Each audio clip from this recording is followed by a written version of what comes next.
Hello everyone, welcome to this video, and in this video I'm going to show you how you can change your shape color in Photoshop.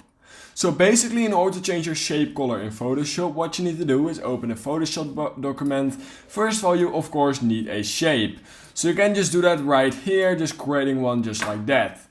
And now in order to actually add or change a color, what you simply need to do is just make sure to go to this layer panel right here and make sure that you have that shape you just created actually selected. And then right here it will say shape priorities. And then right here it will say appearances, and here we can do a lot of interesting things. Now if all of this is not showing, then it's most likely because you are on this page right here, which is called masks. And what you simply need to do is switch from masks over to shape properties, just like this.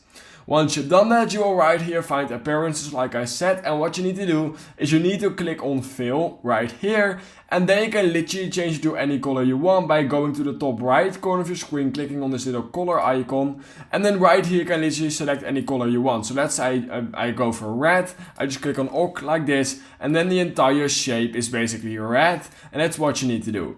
Now if you want to change it again, what I can simply do is go into fill again, click on that red right here, go into that color again. I can change it again to whatever I want by clicking on OK, and it will automatically be changed, and that's basically all you need to do. So yeah, if you learned something from this video, then please consider liking this video and subscribing to my channel, and I hope I will see you in my next YouTube tutorial video.